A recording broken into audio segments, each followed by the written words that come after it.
भर्गो देवस्य धीमहि धियो यो नः प्रचोदयात्।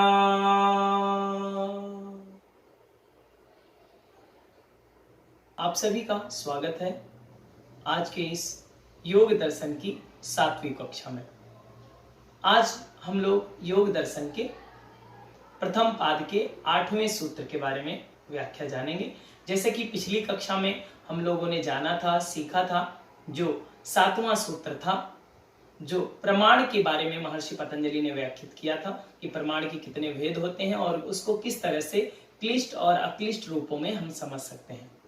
उसी तरह से आज के इस कक्षा में दूसरी वृत्ति की बात करेंगे, जिसे विपर्यय कहा है महर्षि पतंजलि ने। विपर्यय को किस तरह से देख सकते हैं, किस तरह से समझ सकते हैं और विपर्यय का क्या शाब्दिक अर्थ है, उन बातों को आज की कक्षा में हम सभी को जानना है। अगर विपर्यय को समझें और जानें तो यहाँ पर विपर्यय को शाब्दिक अर्थ इसका होगा भ्रांति, जिसे भ्रम कहते हैं। आप भ्रम उत्पन्न हो गया या भ्रांति उत्पन्न हो गई।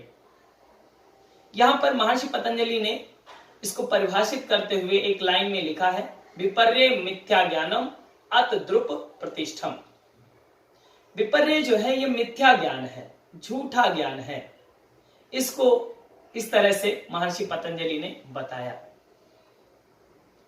यहां पर महर्षि पतंजलि कहते हैं कि अगर ये झूठा ज्ञान है तो किस तरह से हो सकता है कि जो विषय है, जो वस्तु है, जिसको आप अनुभव कर पा रहे हैं, देख पा रहे हैं या समझ पा रहे हैं, वास्तव में उस वस्तु का कोई अस्तित्व ही नहीं है। आपकी कल्पना है या आपका भ्रम है। वास्तविक रूप से उस विषय का और उस वस्तु से कोई संबंध नहीं होता है। तो वह जो स्थिति होगी वह विपर्यय की स्थिति होगी। मतलब जो वास्तविक स्वरूप है उससे अलग हो जाए। सम्यक ज्ञान से बिल्कुल विपरीत ज्ञान जो होगा वो विपर्यय ज्ञान होगा। विपर्यय मिथ्या ज्ञानम, यहां पर मिथ्या ज्ञान की बात कही गई है। सम्यक ज्ञान के विपरीत मिथ्या ज्ञान। सम्यक ज्ञान क्या हो सकता है उसको समझिए।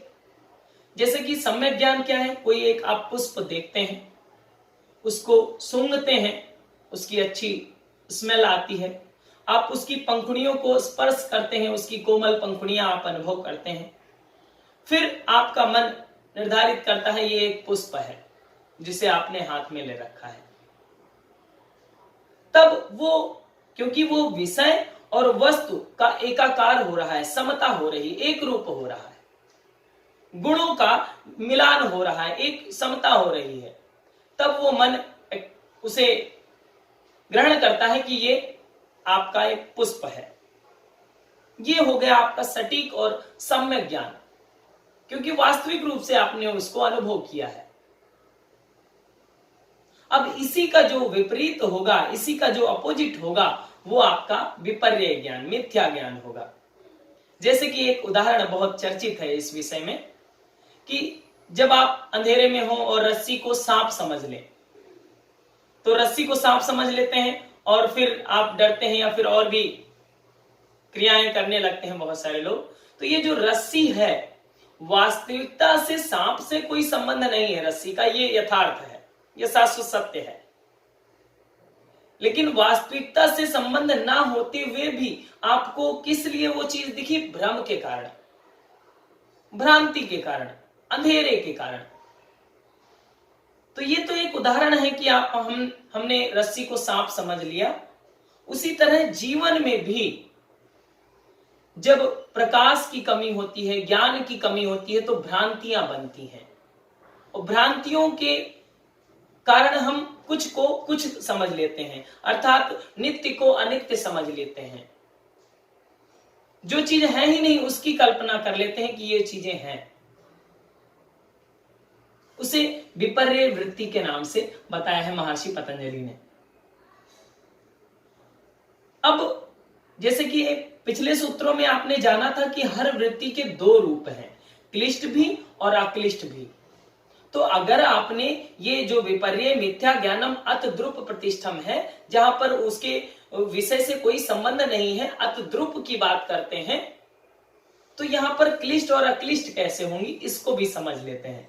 दो रूप इसके भी होंगे, यहां पर भी एक सुखदायक होगा, एक दुखदायक होगा, यहां पर भी दो विषय होंगे, दो रूप इसके होंगे।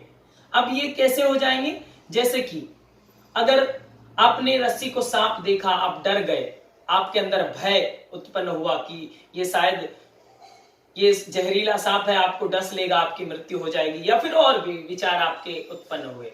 उससे क्या हुआ? उससे हुआ ये कि आपका हार्मोनल डिसबैलेंस हुआ, आप घबरा गए, आप पसीना पसीना हो गए। हो सकता है बहुत सारे लोगों को हार्ट अटैक आ जाता है, हृदयघात हो जाता है।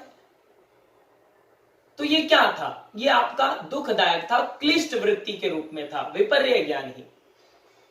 लेकिन दूसरी तरफ इसी उदाहरण को अगर क्लिष्ट वृत्ति के दृष्टि से देखा जाए तो इसमें आपका ये हो जाएगा कि कोई भी, बहुत सारे लोगों के यहाँ जो नाग देवता होते हैं, वो इष्ट होते हैं, आराध्य होते हैं, या कुल देवता के रूप में पूजनीय होते हैं।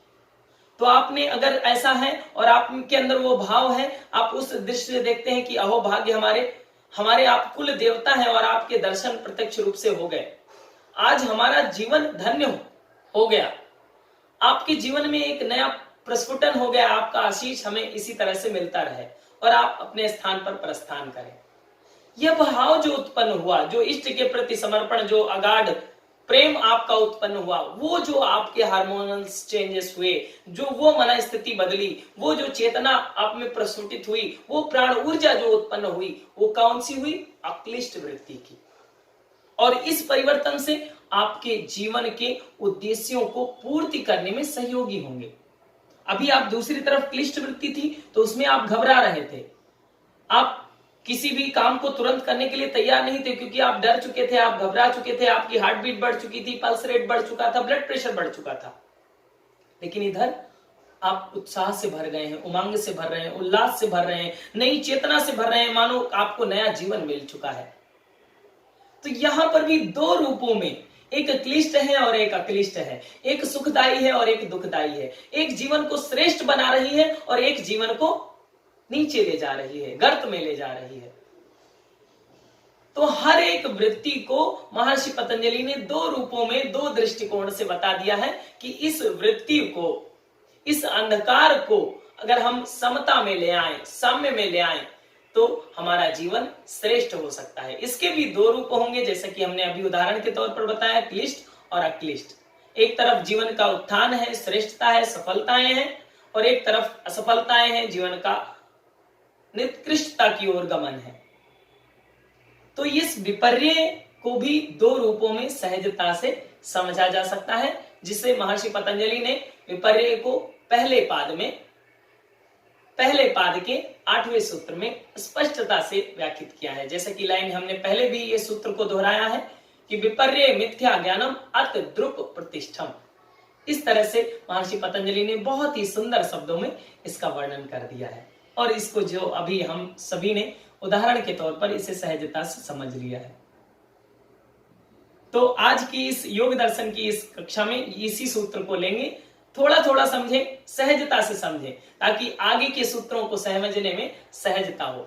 जब आप इस सूत्र को समझ रहे हैं, देख रहे हैं, आप भी चिंतन करें कि किस तरह से और भी उदाहरण आपके जीवन में ऐसे घटित होते हैं।